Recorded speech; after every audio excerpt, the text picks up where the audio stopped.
So you're studying to pass your real estate exam? Well, let's study together. National and Texas state questions for today. So this class is designed to help you participate during the class. So anybody watching the replay, hey, just fast forward if you don't want to wait for everyone to answer. And remember to tap that subscribe button for YouTube Agent Prep. Click that little bell so you're the first to get notified every time I go live. And like this video when you find it useful. All right, let's get going. So we're continuing, okay, with real estate math from the same book.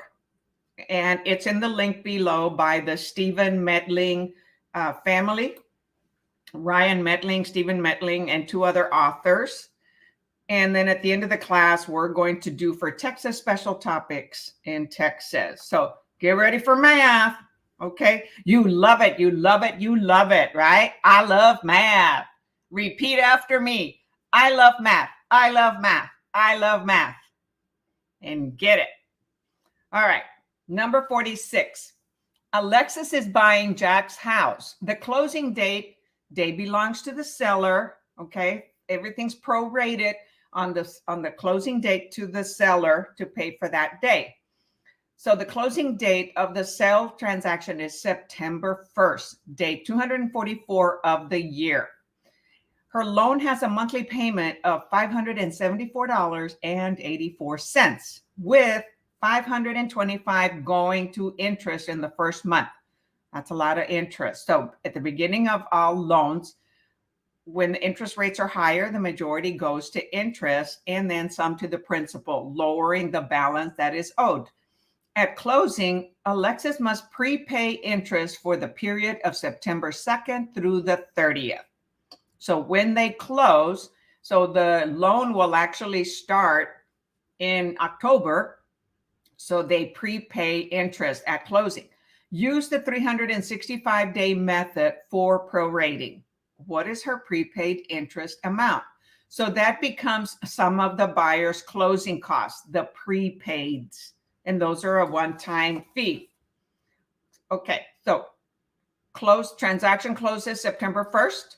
That belongs to the seller, okay? So her Alexis interest starts September 2nd through the 30th. So that's how many days? 29. And it's normally 365-day method for prorating. So if the payment is 577.84 and 525 goes to interest on the first month, but that's the next month when they actually have their first actual payment, like with a payment stub. So is it 507.50, 525, which is B, 543.10, or 558, which is D?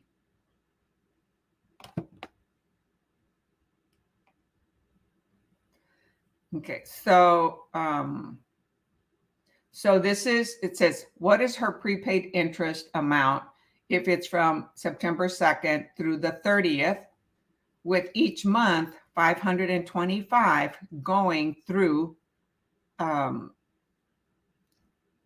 1-month payment, okay, of interest. So we do know it's going to be less than 525 because the 525 is for a whole month. So it's not going to be 558 and it's not going to be 543. So that leaves us with what? Either B or A. Right? So type your answer in the chatty chat.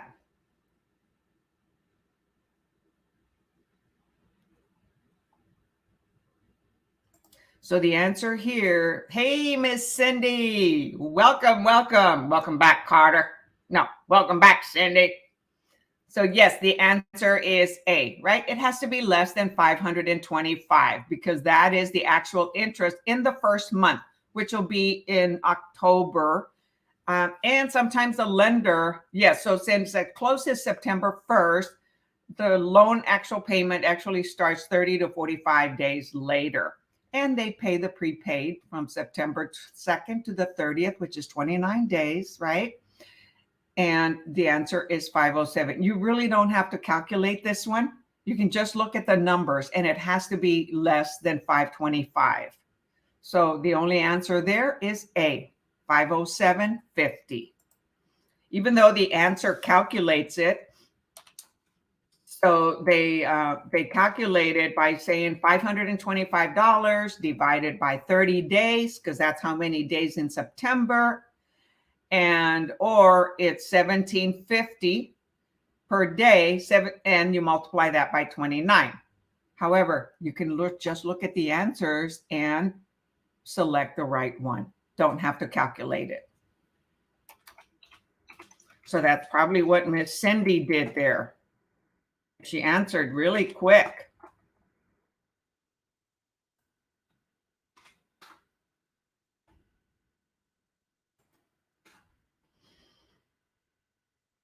All right.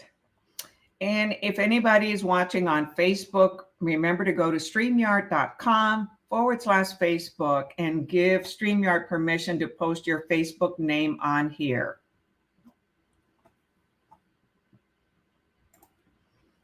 And on here, I mean on StreamYard, okay? So you may end up using, if you decide to have a YouTube channel and to create buyers, when you become a realtor, you may decide to use StreamYard and TubeBuddy, and you'll see all those tools. I have them in my description. Okay, here. And that'll be another lesson in the future. All right, number 47. A sale transaction on a rental property closes on December 16th. Okay, so it's a rental property. The landlord received the December rent of $1,380 on December 1st. Assuming the closing date is the buyer's and that the 365-day method is used for prorating, which of the following entries would appear on the settlement statement? Okay, so seller, a property owner is selling it, right? He's a landlord. It's a rental. So there's going to be rent and then also deposit that has to be sent to the buyer, okay? Because the buyer has to honor the current lease. So assuming 365 days, if the rent is $1,380 and it closes on, it closes on December 16, which one would be the prorated amount and how would it be stated in the settlement statement, which is the closing disclosure, where you have your debits and credits and they have to equal for both sides, the seller and the buyer. So is it A, debit to seller, B, credit to seller? So first you got to determine, is it a credit or a debit to the buyer? Is it a credit or a debit to the seller? So once you figure that one first, then you'll be able to select one of the two correct answers. So the seller is having to pay, okay, the transfer over the majority or 50%, almost 50% of the rent, right? Because December has 31 days and the closing day is on the 16th. So is it a credit to the buyer or a credit to the seller?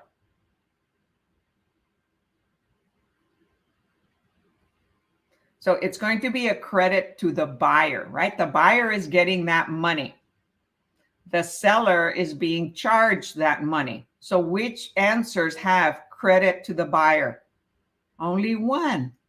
Number D, letter D. So not a lot of thinking. First, credit to whom? Buyer. Very good, Cindy. And if you're not sure what is when you charge something, you know, you have a credit on the credit card and you owe that. Well, here it's different, right? A credit means like, let's say you return something to a store, a clothing store, department store, they give you a credit that you can use later. So that's what this would be. The buyer is getting a credit to use later. to use as a payment already made. Okay.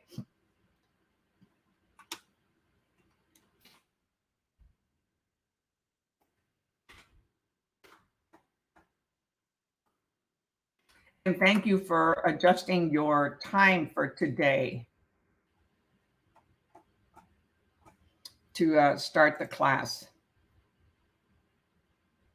I should be back on cue. It's been a very busy week with sellers and buyers, and so I've been working late. And, we got to take care of ourselves too, right? Because if we can't take care of ourselves, we can't take care of our clients to the best that we can.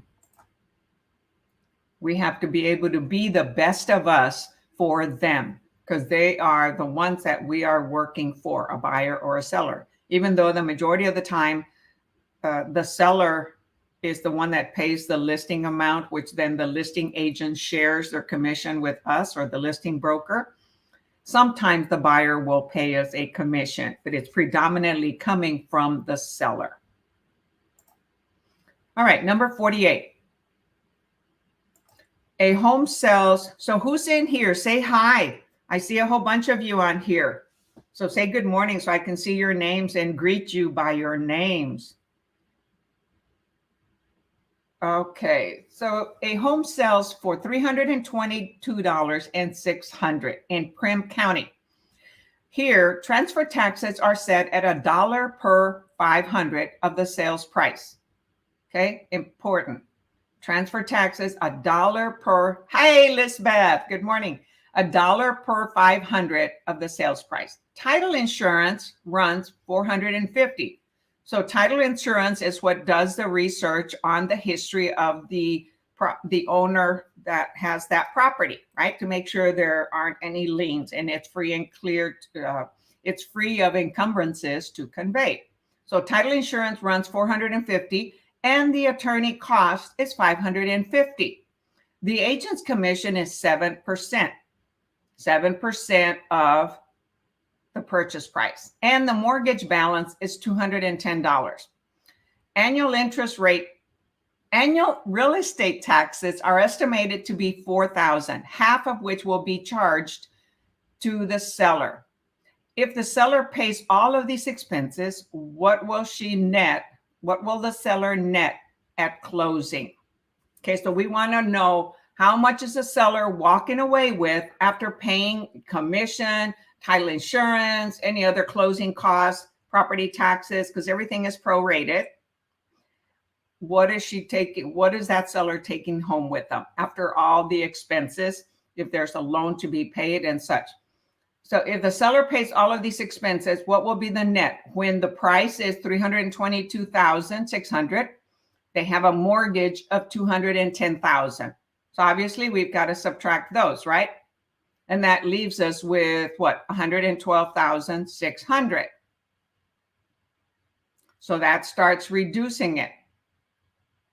Okay, then you've got to subtract the estimated taxes. Okay, they don't give us a closing date, so we subtract the estimated taxes, and the commission, title insurance, and also transfer taxes. Okay, remember that. Transfer taxes are $1 per 500. So what do we have to do? Divide 322,600 by 500. Okay, so you're doing 322,600 divided by 500. So somebody do that. What do you come up with?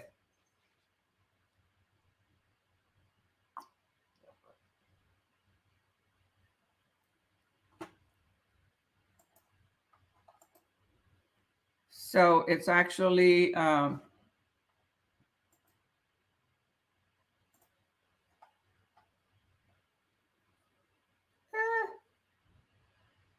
lost my place here. Kindle. Oh, come on.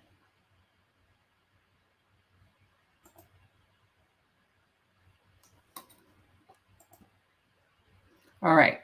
So we've got 322. Did anybody? Oh, yes. Okay. 645 and 20. So on these math problems, they'll round it off to an even number. Okay. A solid number. So we'll round it off to 646.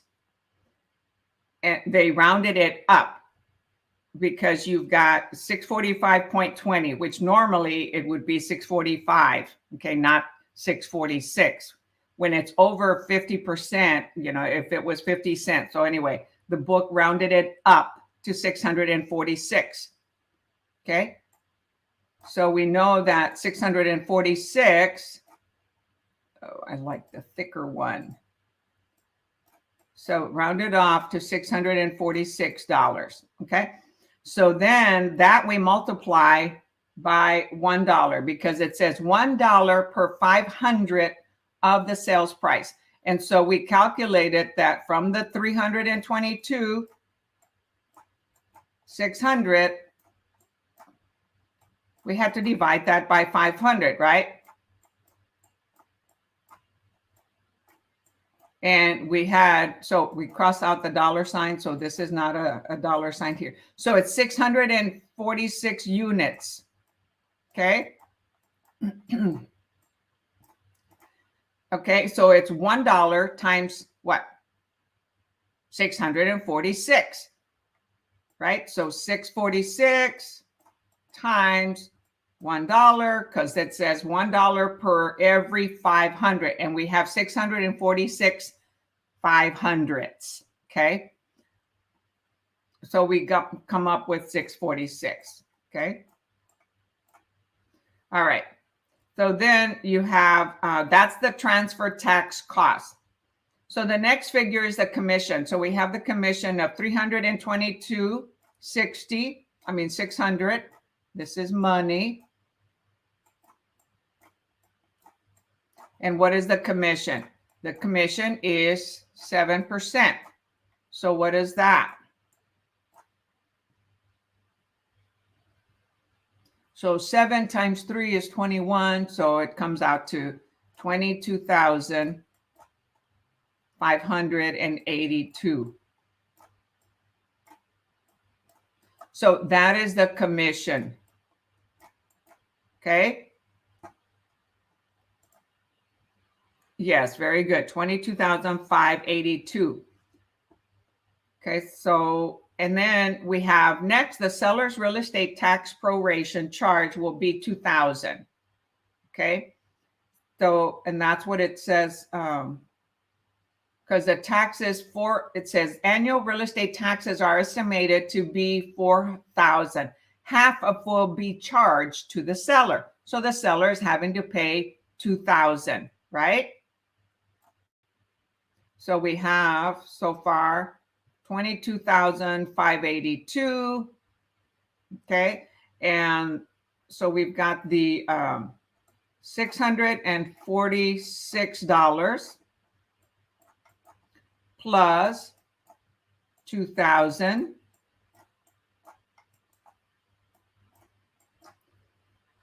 plus the attorney cost, which is 550,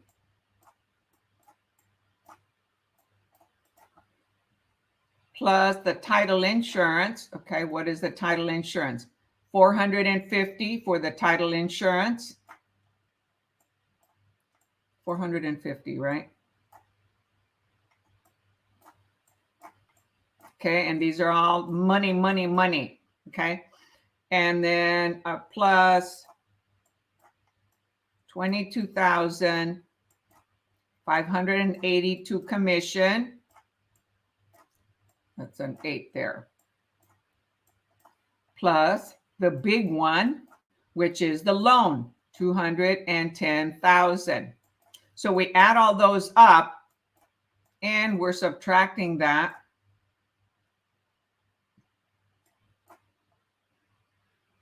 Okay, so I think I've got everything. The 646, which is times the $1, the 2,000, which is the taxes, 50% of the taxes, the attorney fee, the title policy, the what was the 22, the commission and the loan amount. So that totals to what? 236,228. Okay, and the home sold for 322,000. So what is the net?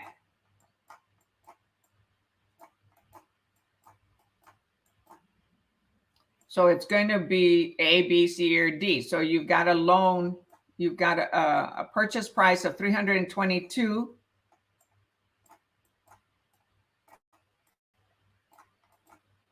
$322,600. Always remember your units, okay? So you know what you're dealing with. Minus 236 and 228. Okay, so that is what the net is equal to. So what is that?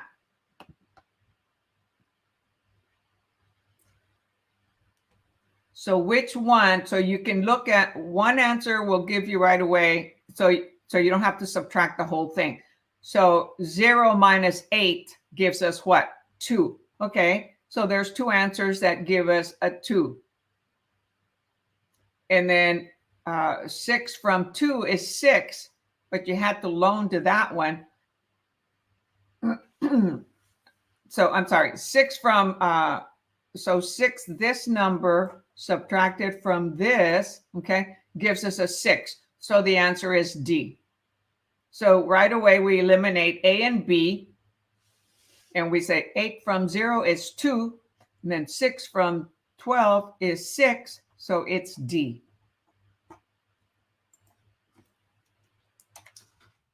So when doing math problems, you work to break it down to pieces so that you don't always have to calculate everything. Now, in some of these, yes, we have to calculate. However, once you, so the answer is 86,372. Okay, that equals D.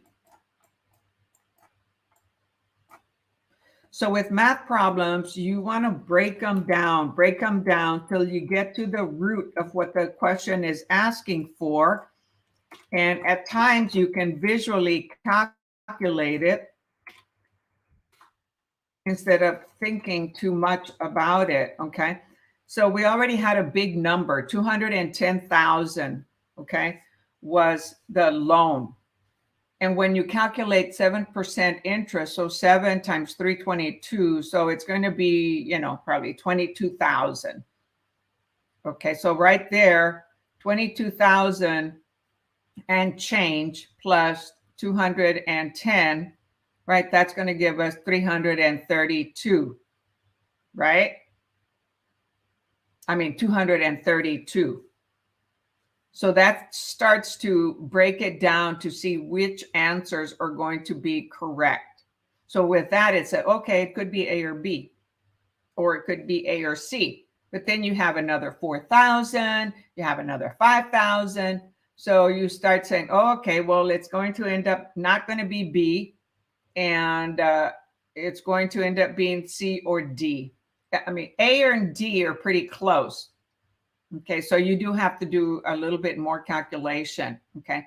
But it's all even numbers, okay? So when you see it, 0, 0, 0, 0, 0, 0, and even when you multiply times 7, you come up with an even number. It's not going to be an odd number, A or D. I mean, A or B. It won't be A or B, because when you start multiplying and dividing and adding, everything comes up to be an even number. So you eliminate anything that is a negative, I mean, an odd number. A and B are odd numbers. So it's not going to be A and B. So if you had to guess, then it's going to be C or D. So in order to determine that, then you do have to do a little bit of calculation. So break it down, visually see what the problem is asking for. Try and see if by looking at all the numbers And so you're going to think, well, you have a 7%, right? Well, yeah, but when you multiply the 7%, okay, when you multiply the 7%, okay, times 322, 600, you end up with an even number. So the answer is going to be an even number, okay, because everything else is even. 32, 600, 322, 600, 210, 550, the 500, okay, times the unit that we found out, which was also 646. So if you had to guess, you get rid of A and B and then take a risk and choose C or D. So then from that, what some of the book producers say, if the prior 4 answers, 3 or 4 answers were all C, then you select C. If they were all D, then you select D, because they have a tendency to run several answers in a row with the same letter. So on our test so far, number 47 was D, 46 was A. We know it is not A because that's an odd number. So the likely answer, by following that recommendation, answer would be D. Okay.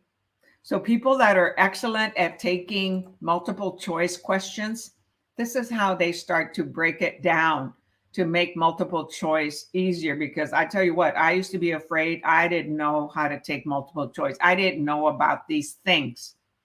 Now I would think about that. So there's a little bit on how to figure out which answers to select, okay?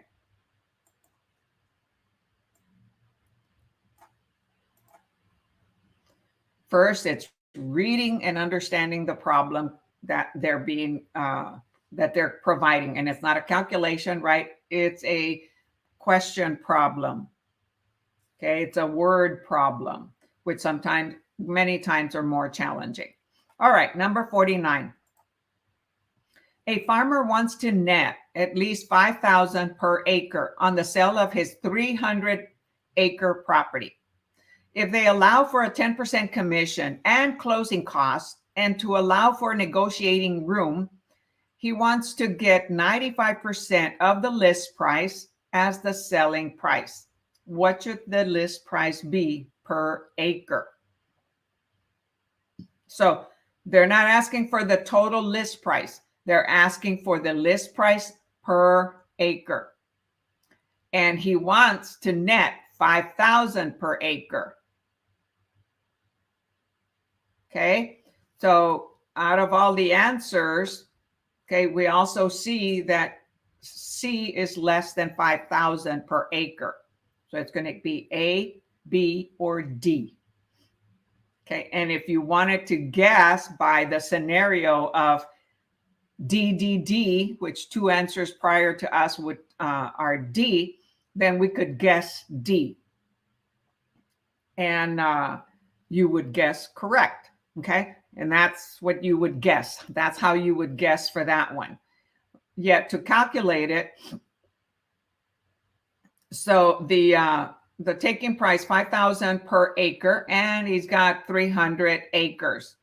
Okay, so how much would that be? And he wants to net, let's see, and he's paying 10% commission. So you can multiply 300. Well, actually, we don't need the whole price. Okay. So he wants 5,000 to net per acre. So the list price per acre has to be greater than 5,000.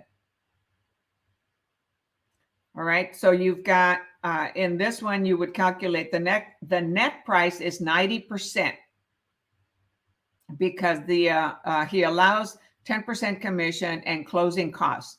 And to allow for negotiating room, he wants to get 95% of the listing price. So he's got to make it quite a bit higher in order to pay the 10% commission.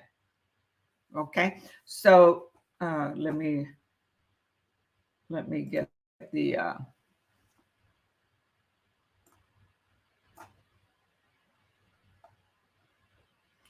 all right, so on here So it's okay, so he wants 5,000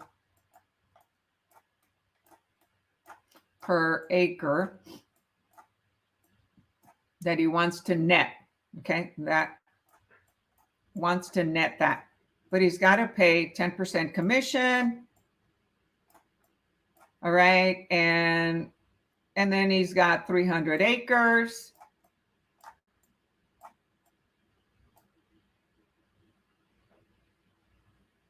Okay, so in other words, the net price is going to be 90%. Since he's paying 10%, the net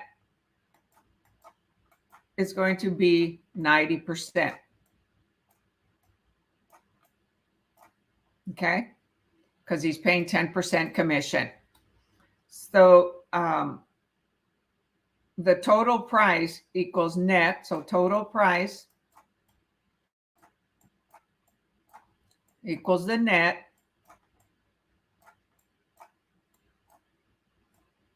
divided by 90%. So it's almost using the T formula, right? Because we have the total price, the rate, and the partial, right? The part. And in the T formula, you have the part on top, and on the bottom you have the rate times the whole price.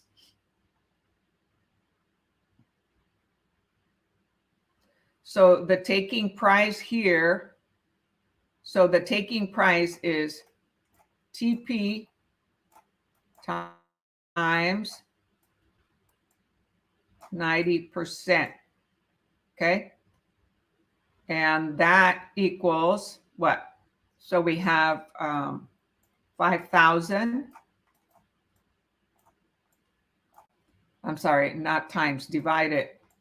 The net is 5,000. So let me rewrite that. So the net is 5,000. So we've got 5,000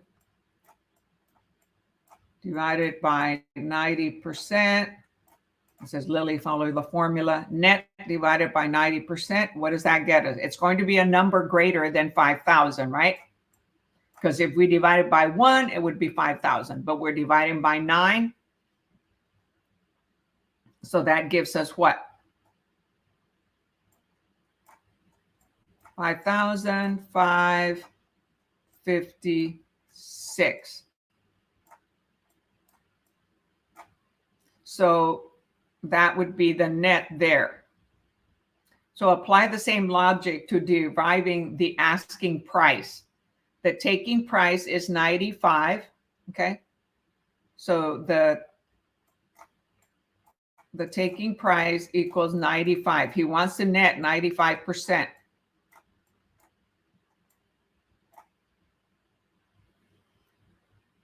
So 95% of the list price.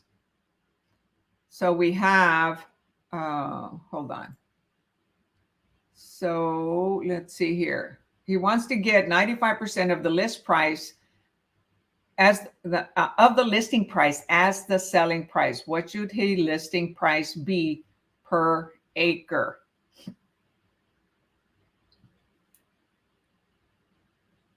Okay, so let me see here. So price equals taking price. So we have a price of what? 556. 5556. If I'm calculating this correct. No, that's the net.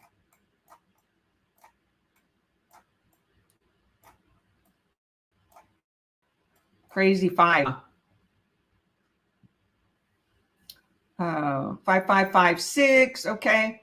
Divide that by 95%.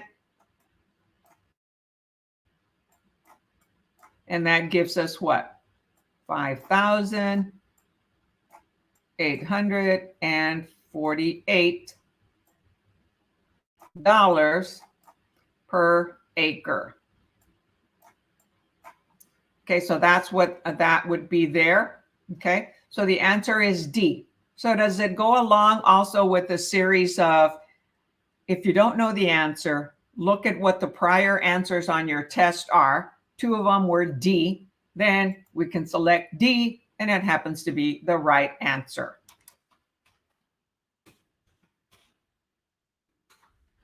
So we knew it wasn't going to be C.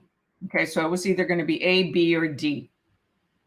If you don't know, you guess by following a system, a strategy that is used for test taking.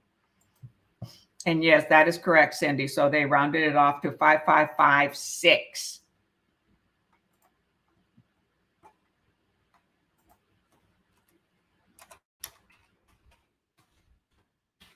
So do y'all follow that strategy that test takers recommend, not test takers, test producers recommend? Okay, because look, we had 48 was D. 47 also was D. So at least 2 of the prior answers were D. Okay, 46 was A. But if we look at the 2 prior answers, they were D. So you can guess, okay, I'm going to choose D. Now, if you're a good math person, then you calculate it and you come up with that. We do know it has to be greater than 5,000 per acre in order to net 95% of the list price, because he's got to pay 10%. So we're having to add 10% to that. So 5,000 times 1.1 is going to be like 5,500, right? Because, and if you use the T formula, the whole price, so the part will be 5,000, right? And then times 1.1 is going to give us like 5,500. So we've got the 5556, which is actually is per acre. And then let's see, and wants to have room to negotiate. So then you get the 5556, and I calculated it just by multiplying 5,000 per acre times 1.1, right? Because 5,000 equals 100% and has to pay 10%. So you have to increase the price by at least 10% commission. And you don't say, okay, 10% times 5,000, because that's not the list price. The list price is going to be higher. So you have to multiply times 1.10, 100 plus 10%. And you come up with what? 55,000. And then that, or 5556, okay? And then that you divide by 95%, because that's what the negotiating room that he has from the list price. So that's another way to quicker calculate that it's going to be B or D. It takes here running some numbers and doing the calculation.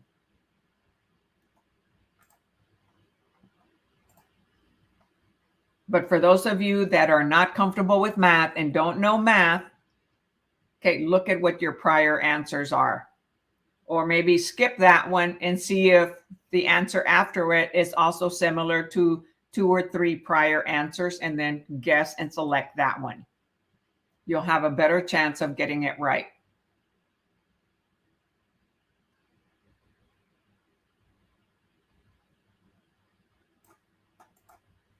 Okay, another math problem. Oh, we're on number 50. Okay, any questions on that one? Again, you have to, when you're studying for this, the books don't give you that strategy. Okay, I've learned it from prep books.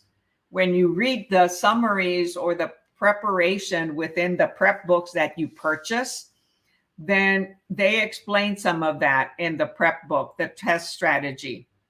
Let's see, Cindy says, I used that test strategy during nationals and it worked for me. Awesome. Great.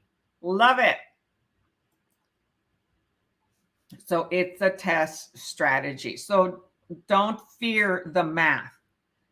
Think of the strategy you can best select the right answer if you can't calculate it. Okay. If you go in there with fear, then it's going to be difficult to pass, and choose the right answers, right? Because you're being anxious about not knowing. All right, number 50. The Wilds have purchased a $740,000 home. The land is worth 25% of 740,000, and they insure the improvements at 75% of the replacement value. So if it burns down, the insurance will cover 75% of the replacement value at today's cost of material. If the Wilds suffer damage estimated at 500,000 and they have an 80% co-insurance clause, what will their recovery be from the policy? A, 0, B, 531,915, C, 500,000, or D, 468,750. Well, they suffered damage estimated at 500,000, okay, and they have a 75% replacement value. And then it says they have an 80% co-insurance clause. I'm still in a little bit of pain. Okay, so if they were to multiply 80% times 5, what do you get? Like 480. Let's see how so they say use the formula percent of insurable property value carried divided by 80% times the claim equals the recovery. So see, the land is worth 25% and they insure the improvements by 75. Okay. So you would have to subtract 740 minus 25%, which is the land. Okay.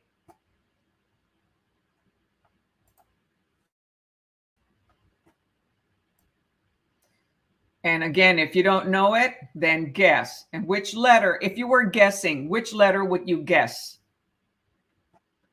What were our prior letters? We had 49 was D, 48 was D, 47 was D. So what would you guess if you didn't have time to calculate it and didn't know? Based on that strategy, you would select D, right, Lisbeth? Yes. So the answer is actually D.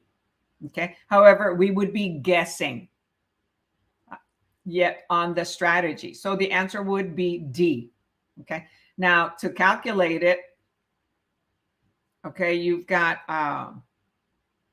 let me see here. So we've got 740 dollar sign. Remember, I say put the units. Okay. So for those that want to make sure they get it right, so minus 25%.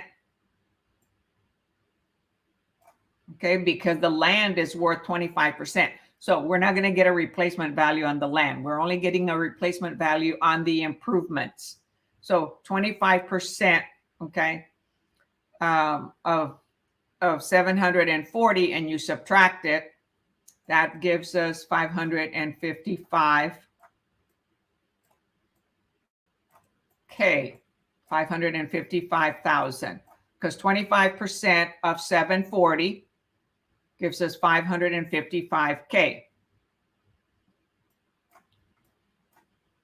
All right. So the Wildies are carrying insurance to cover 75% of their replacement value cost of the entire property. So their recovery amount is therefore, so they also have a co-insurance clause, right? So you're dividing 75%, 0.75 divided by 8, okay, times 500, K, because that was the damage, right? Estimated. So the Willie Silver estimated damage at 500,000, even though the value of the property was 555. So it's greater, right? So they have insurance of 75% with a co-insurance of 80%. So that's going to give us 140,000 625.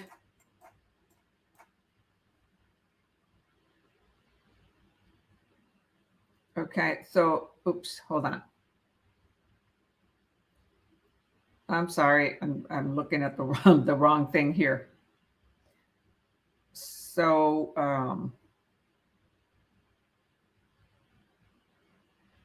disregard this part. I skipped and looked at. Oh my gosh! Come on, don't go away. Oh gosh, what the heck did I do here?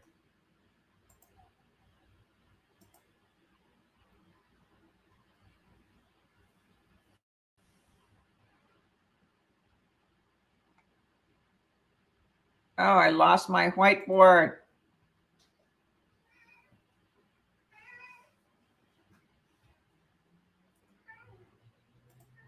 Hold on. I don't know what I did. I lost my whiteboard here.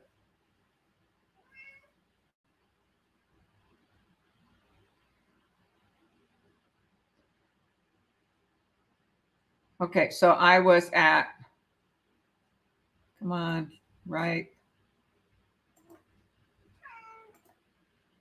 Okay, so what I was trying to do here is get rid of this. Okay. Oh, Pootie. Sorry, guys. My little Pootie Tigger kitty cat that had surgery yesterday probably wants some attention or wants food, right? He's always wanting to eat, and he just jumped on me.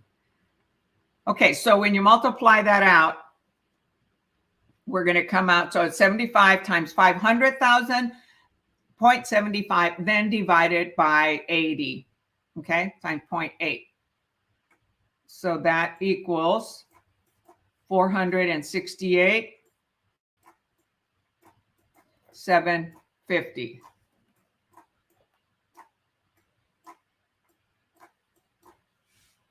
All right, how cute. Yeah, this is my half cat. When I talk to you all about my half cat, this is Pootie Tigger. My neighbor named him Pootie, like, oh, I thought I saw a Pootie cat. Okay, so this is Pootie Tigger. He's a big kitty. We thought he was less than a year old, and he's actually a year and a half. He was a stray that look at his head, okay, almost as big as mine. So anyway, he had surgery yesterday. He got neutered. And he's a lover and a fighter. Okay, so that's the answer. So did the strategy work? Yes, the answer again was D. Or the answer again is D. 10.50. Ow, Pootie. Tigger, come on, Tigger, come on, go down.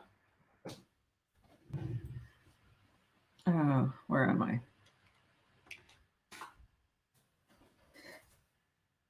Yeah, he is huge, Lisbeth. He's a big tomcat. Says Lisbeth says he's a huge kitty, and yes, he is. Okay, so that's enough math.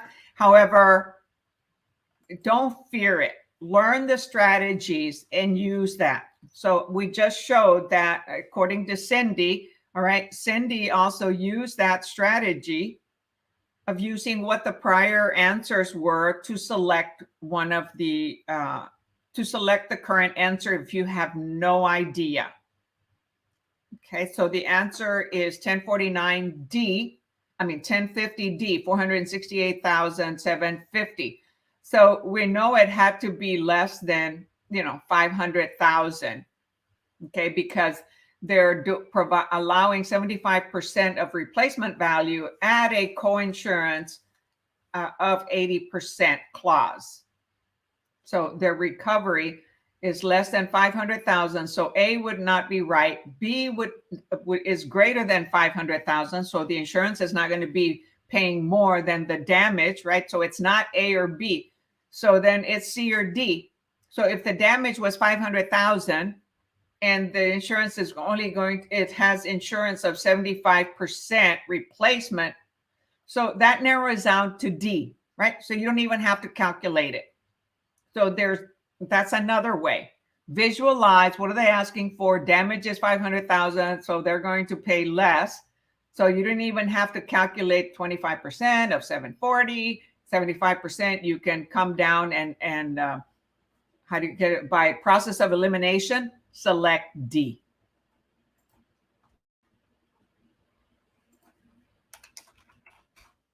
So is that helping out for those that are really nervous and stressed about math and they say the H word, right? I H it. Instead say, oh, I love it. I learned the strategy to select an answer, right? And visualize the problem, okay, the word problem by the answers. So this is an odd number. It's not going to be 0. So the answer has to be, okay, like an even number. The same as over here, okay? So you look and see, can an answer be even or odd? When you determine that, you eliminate certain answers. Now it narrows it down to at least 2, right? Process of elimination on any type of multiple choice is get rid of 2 right away, so that you only have 2 to pick from if you had to guess. And then you use the strategy. What were the prior answers? And go by that. You'll have 50-50 chance of getting it right instead of 90-10 or 20-80. All right, any questions on that so far? If anybody else has comments on how they deal with math problems, math word problems in exams or when studying, comment in the chat and let us know how you go about it. It doesn't mean I know. I haven't taken any multiple choice tests since 2013, okay?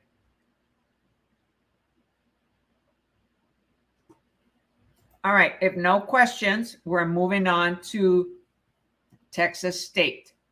So in the next lesson, we'll have some more math problems.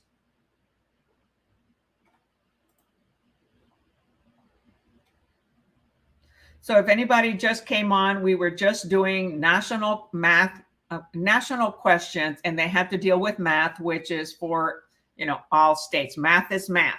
Doesn't matter what state we're in. And now we're going into Texas State questions. So if you're from another state, you can still stay here and, learn about, strategies, learn about what keywords to look in the question to help you answer questions in your state.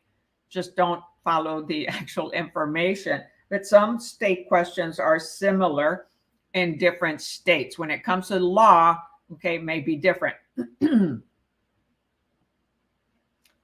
All right, I think our next question for state will be 221. Okay, and so now we're going into special topics. Okay, we will do special topics. Oh man, I should have. Okay, hold on. Let me go back. And I'm going to favorite that page so I know where to start next time. And we're going to 221. Okay, we're starting off with question number 21 on page 221 in the book.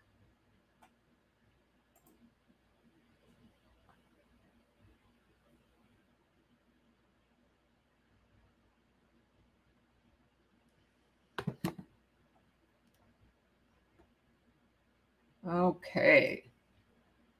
Oh, so if anyone hasn't attended my class before, let me show you the book that we use, which we have approval to use the book by the authors. And this book is published in 26 different states. The Real Estate License Exam Prep by a father and son, Stephen Metling, Brian Metling, and their two other authors, Cusick and Hamilton. Excellent books because they have a summary of prepping for the course, test taking tips. Then they have the questions and explain the answers.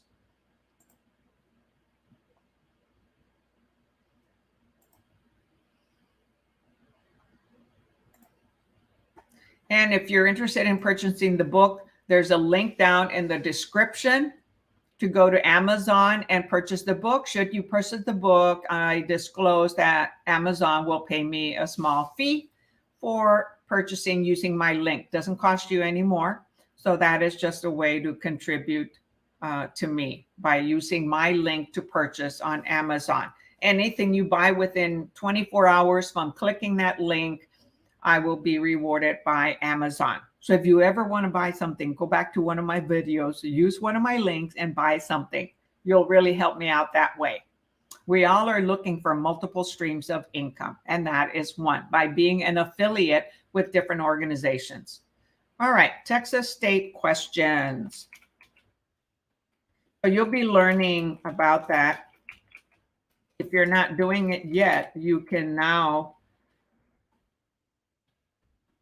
become a member of a lot of companies. You know, we give referrals, right? And we give business to other businesses and they never pay us. However, now it's a big thing. If you refer a business, those businesses are saying, hey, we'll pay you a percentage. And I used to say, you know, what is it going to be? Hey, 50 cents, $1, $5, everything adds up. It's another way of making income online. So Texas state questions next. All right, number 21.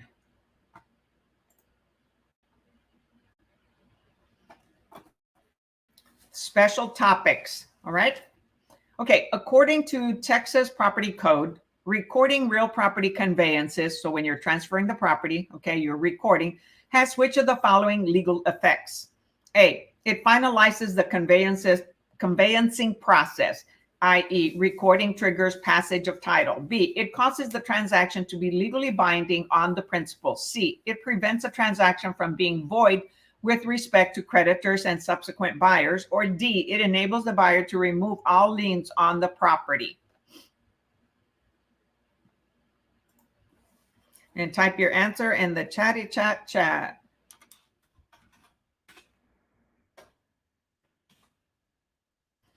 And I'm trying to activate super chat, right?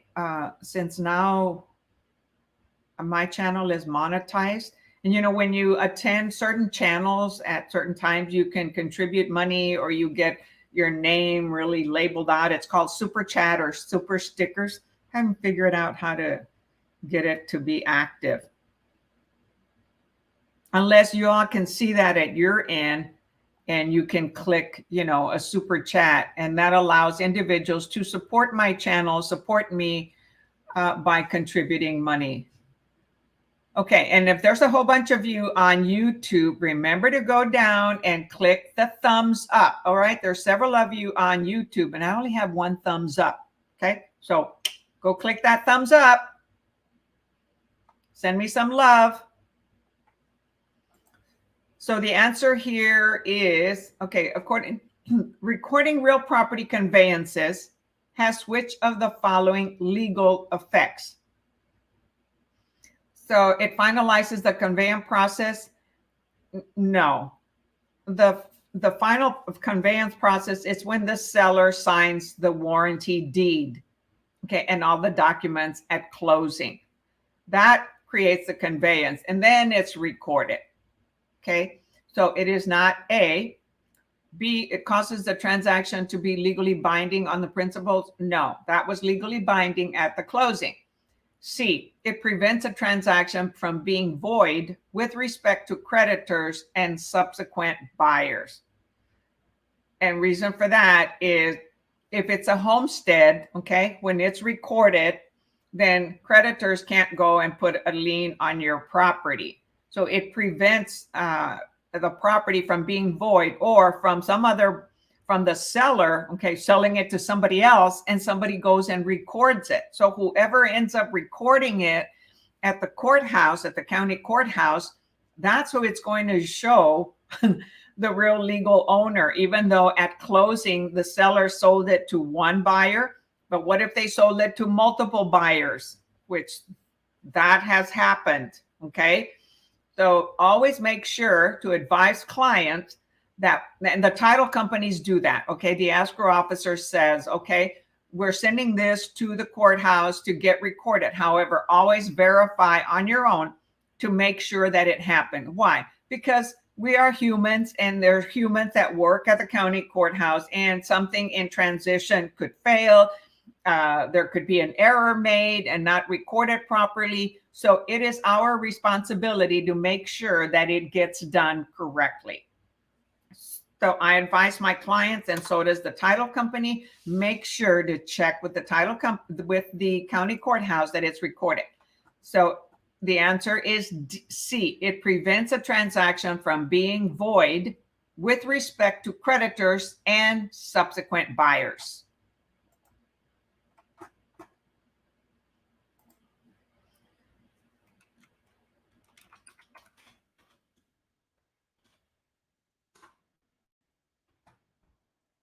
Number 22.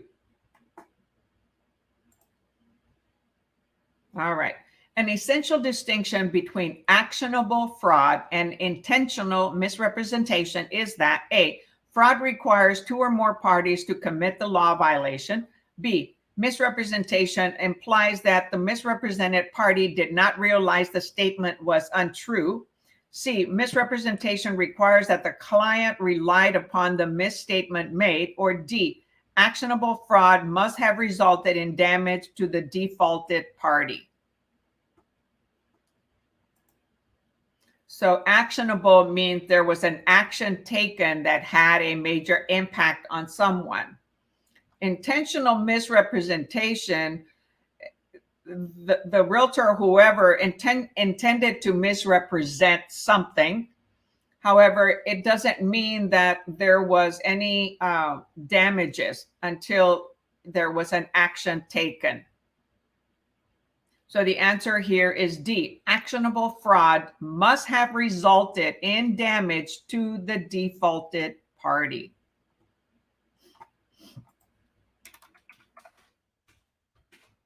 Oh, very good, Cindy.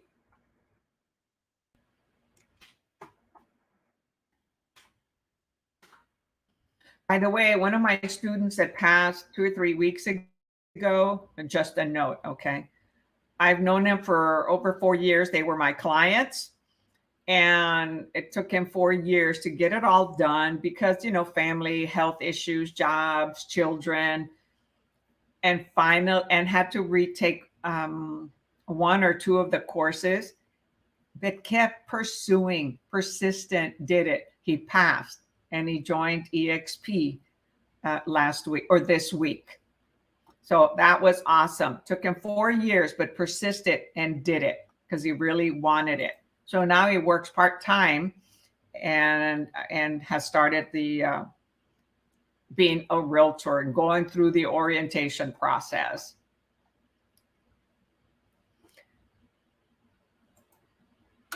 So more and more students are passing the exam. There's thousands of individuals that want to get their real estate license, yet not realizing what it's really going to take until they start.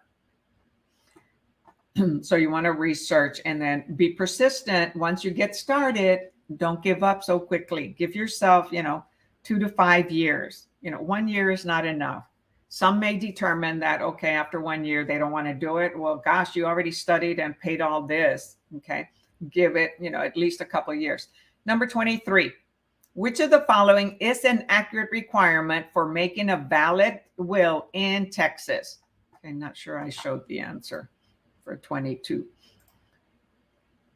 So to make it an accurate requirement to making a will valid in Texas, A, The maker may be 17 years of age if a member of the military. B, the maker must have a guardian if deemed to be mentally incapable. C, the maker must be 21 years of age. Or D, the will cannot be the maker's own handwriting. Oh, cannot be in the maker's own handwriting.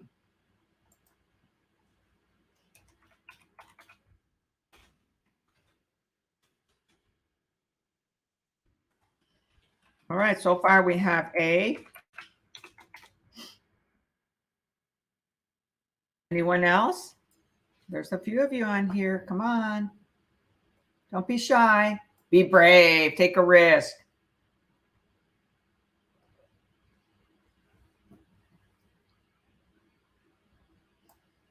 And for those of you that click the thumbs up on YouTube, thank you very much. But I know there's more of you on here. So come on, give me some support. Send me some love.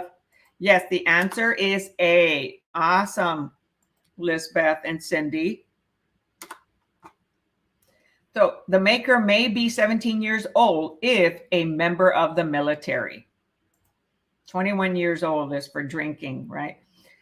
And so if you're going to go fight for our country, then you can have a valid will. So minimum age 17 if in the military. Okay.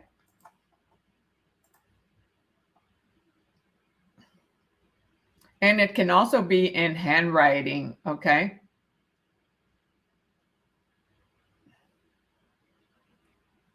As long as it was signed by the maker.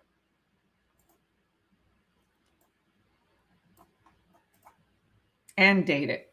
Okay, number 24. Which of the following is true regarding mechanics liens in Texas? So what is a mechanics lien? Vocabulary. I haven't been pointing out all these vocabulary terms. So first, need to know what a mechanics lien is. Then you can answer the question.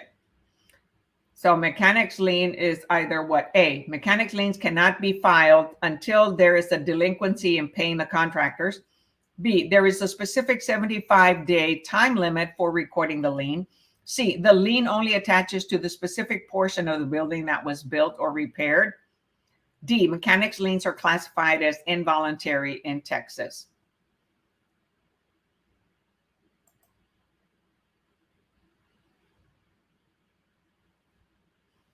Lisbeth, take another. Oh, I'm sorry. Nobody has answered 24 yet. I thought you had answered 24.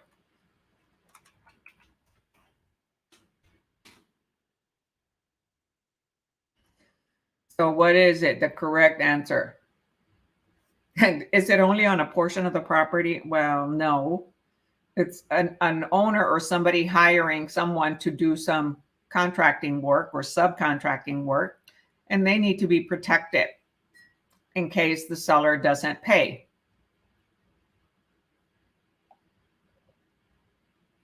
Or the owner, not necessarily the seller. So the answer is B.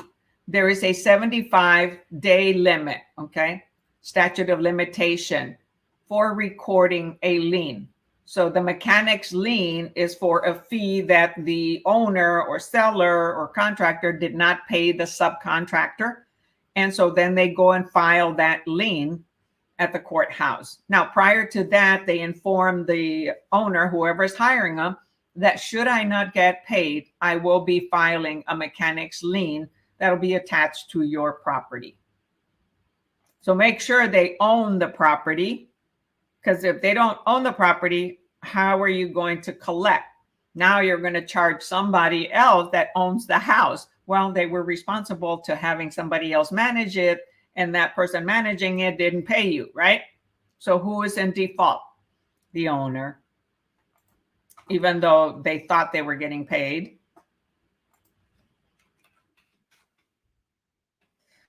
When there's bad times, and even in good times, there's a lot of fraud out there.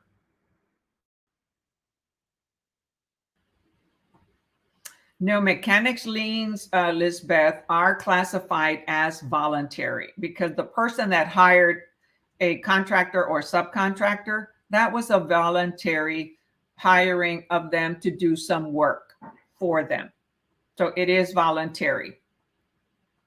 They are responsible for paying any charges, any labor to the person that they hired.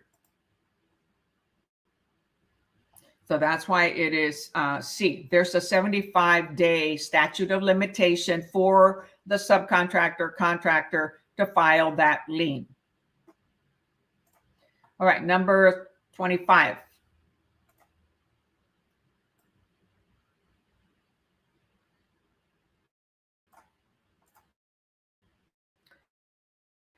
The owner of the Veterans Land Board is which of the following?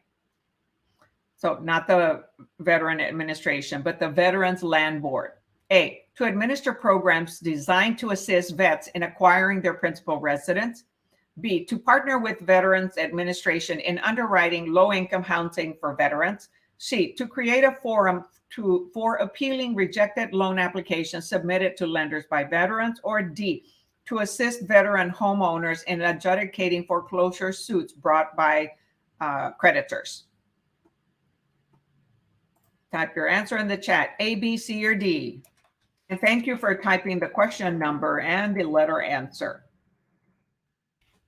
All of you are doing awesome in that respect. So far we haven't seen too much of the strategy rule if you want to guess on an answer.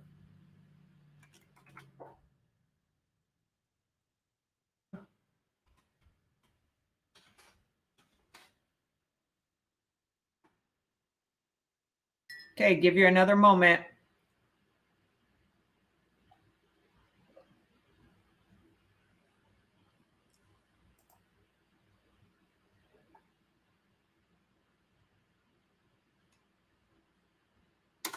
You're welcome, Lisbeth.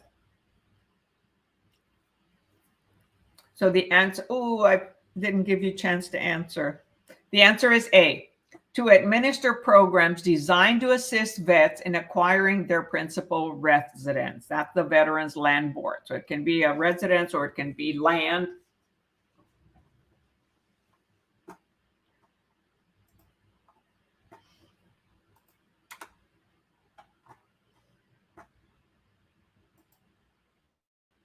All right, so we've done 5 questions for national and 5 questions for state. And actually national, it was math, right? Math takes a little bit longer.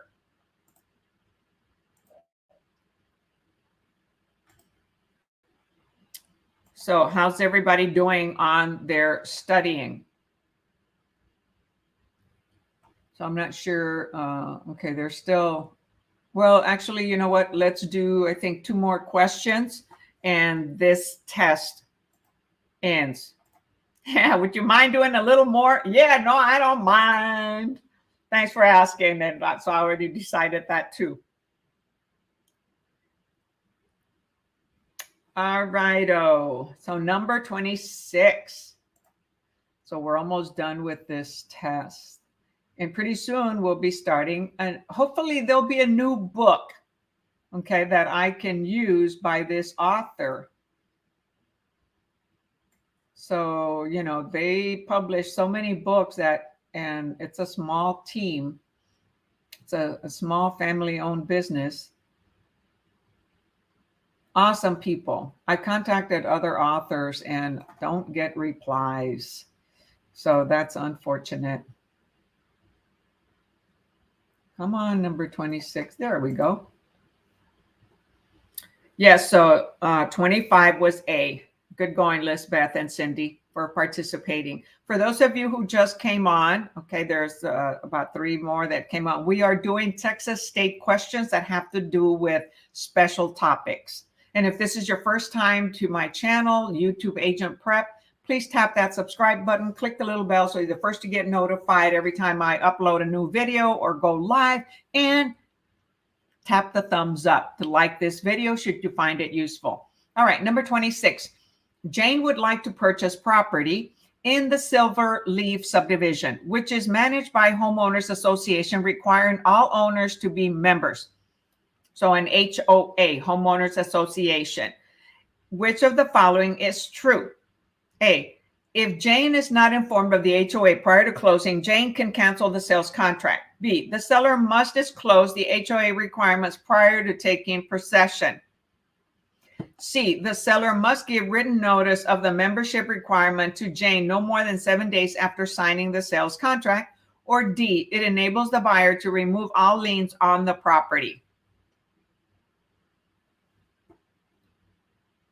So what is important and required when someone is purchasing or selling a property that is in a homeowners association? There's rules, there's restrictions, there's bylaws, there's conditions. And sometimes those rules are really strict and other times not. However, it provides a monitoring of the area.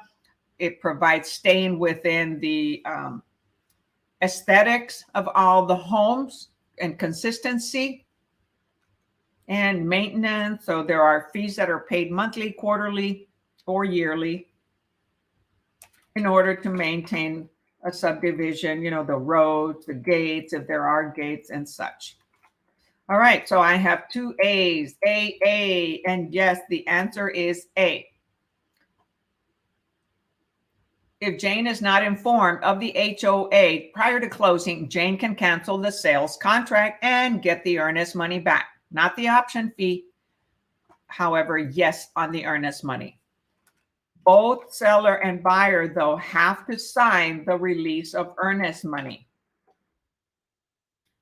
Should the seller not sign, then the buyer is going to have to present a demand letter, which is something, you know, brief, stating that I'm demanding to get my earnest money back. And the title company escrow officer will send that out to both parties, allow them to respond.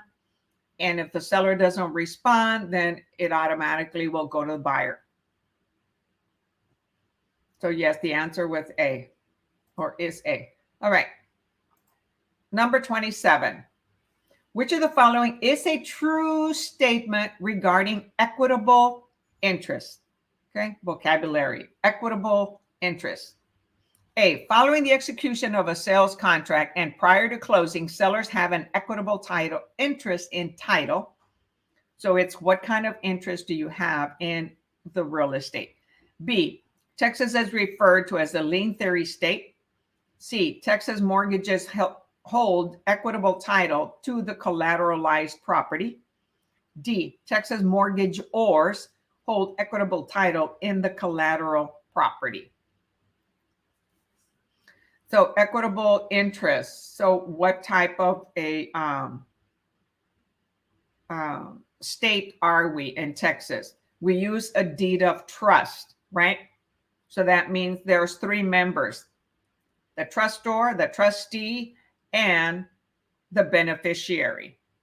And who holds the actual title? The trustee, right? Because if there's a default, they follow the deed of trust, which describes the process of filing a foreclosure, giving notices, and then filing a foreclosure to the defaulted party. So the answer, okay, I'll give you a moment for more of you to answer.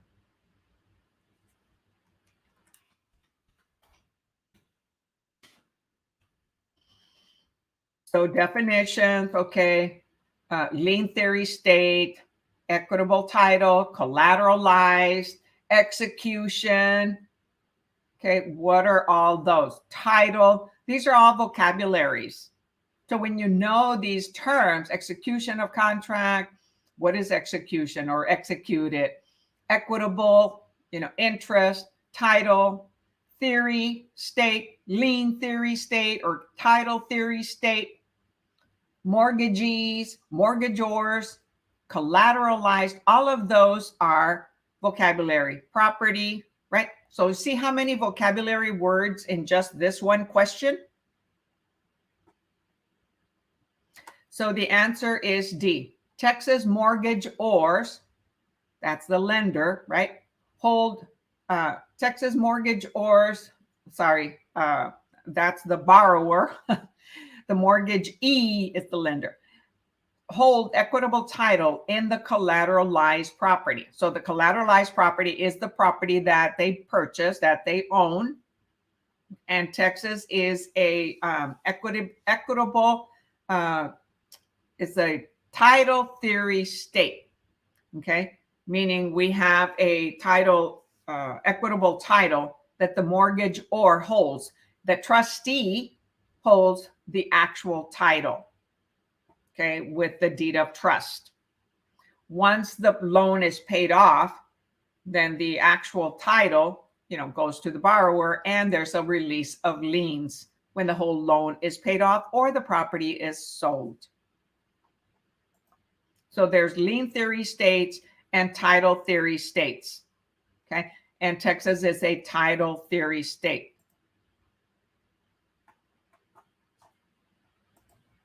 Oh, I forgot to type the answer on. Oh, come on, Lily. Get with it here.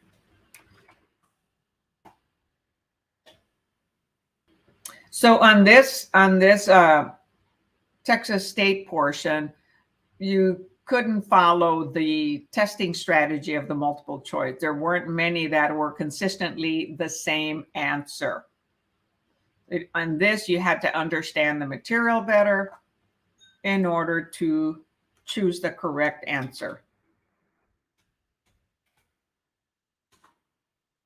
Did I ever state something wrong? Hey, send me a text, type it on YouTube so that I correct it.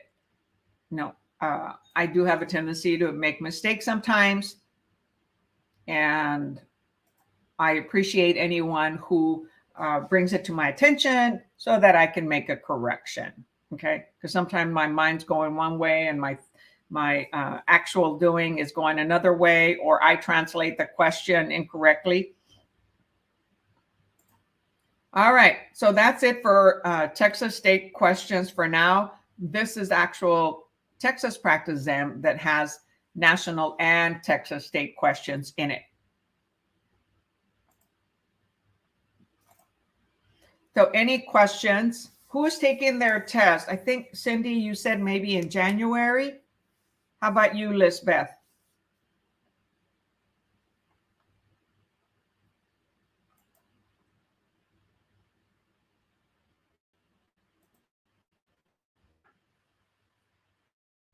So type it on the chat. Who is taking their exam next?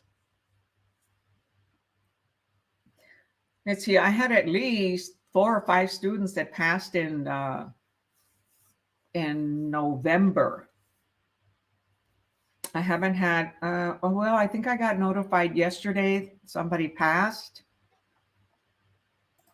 So Cindy, I think I'm going to schedule it for 2 weeks. Okay, just before the holiday. Oh, that would be awesome. A great Christmas gift, right? And start the year on January 1st.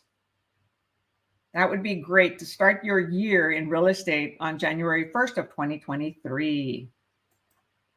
So keep practicing, practice, and affirm, I passed, I passed, I passed. Okay. All right. If no further questions, we're going to call it a day. Remember to continue practicing your vocabulary, memorize them, practice it with somebody else, use flashcards. There's a lot of sites online, and I have a lot of videos that go over vocabulary.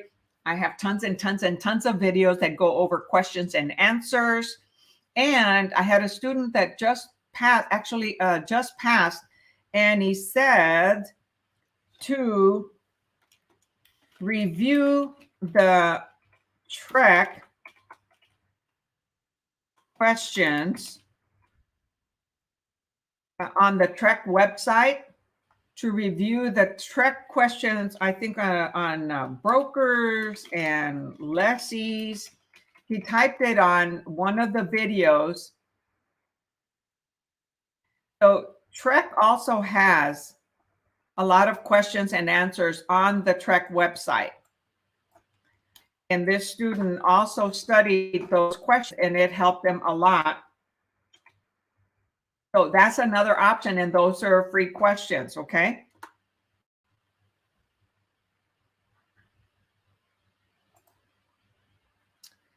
Okay, Cindy says, so if you would like to, would you mind doing more state on our webinar days, please? Well, because I have a lot of students from other states, okay, from all 50 states that attend the class, uh, I include national questions, okay, and that's important for everybody. So I don't do just Texas or just national unless I do the whole Texas practice exam.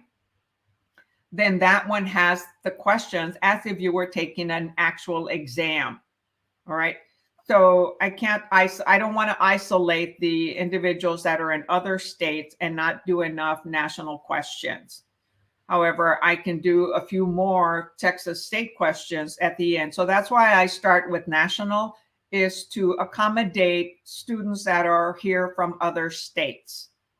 Okay, and for those of you that have passed state, then you don't have to attend the national portion, but I greatly appreciate it, okay, because your watch time helps my channel. And I appreciate having you on here. And it's actually continued practice for you for when you actually start your business because of some of the things that I add on or discuss or share my experience. But I will do whatever I can.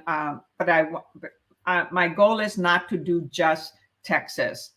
Okay, I have done that when I'm doing this Texas practice exam. And so that ends up eliminating, okay, national students, which yes, you can watch the recorded video. However, when you want to participate, you can do it on the live, right? So yes, I totally understand. Just a few more when you do the state portion. I find a lot of help doing nationals as well. Awesome, Cindy. I greatly appreciate you've been awesome at sharing, requesting, and asking when you're in the class. So I love that. And yes, I will work on having more questions, okay, for the state. It's just we run out of state so much quicker. However, what do I keep saying? Repeat, repeat, repeat the same questions. So that's what I'm doing on these videos. Once I finish all the tests, I go back and start doing them again, because that's how we repeat, practice, repeat, practice, repeat. Repeat the same questions till you ace them, till you get 100. All right. So you all, hey, man, holidays, more holidays are coming, right? So enjoy your weekend. Keep studying, take breaks, take breathers, relax, okay? Get your mindset and accept whatever comes. Don't fear it. Accept. I understand it can be difficult because I have frustration when some of my deals fall through, or it's challenging to help buyers select a particular house, or we make an offer and there's other offers, because we still have on some homes we still have a seller's market, multiple offer situation. So only one person is going to win the contract. And so we have to evaluate comparables. What are we asking for, closing costs, and those types of things in order to get it. So I wrote 2 offers this week, and actually I wrote one last night and presented it last night. So hopefully we shall get an answer by today or tomorrow, and I'll have 2 properties opening at escrow at the title company on Monday. And I've got 2 buyers that we're looking for another home. These are 4 buyers, 3. One of them is an investor. He's a repeat client. And 3 are buyers that I've been working for months, and we've been placing offers and losing them or canceling them due to foundation issues. We've learned that there's a lot of foundation issues in San Antonio due to major construction and property settling. And it's not just recent. Okay. When I was growing up, I remember we lived on a pier and beam home. I mean, it was on blocks, and my dad and I would jack up the house and put more dirt or put a square block underneath the vertical block in order to level the house again. So it happens on all types of homes, not just concrete foundations. However, individuals get really fearful of buying something when the inspector shares that there could be some foundation issues. However, there is a tolerance that is allowed that is within range, because all homes are going to settle. Dirt is going to settle if there's too much rain, or if there's not enough rain and it dries out. So all homes are going to settle. Can you imagine this massive brick home or lots of concrete on the top of the earth, okay, on top of the surface of the earth? Everything's going to settle, right? So nothing to fear. However, buyers do get fearful, and it's our job to help them, understand by ourselves educating about the situation in our area. Okay, so you're going to be learning lots and lots of things once you start the business, okay? So it's a continual learning. All right, y'all. So have an awesome Saturday, an awesome weekend. Catch you on Monday. Until next time, catch you later.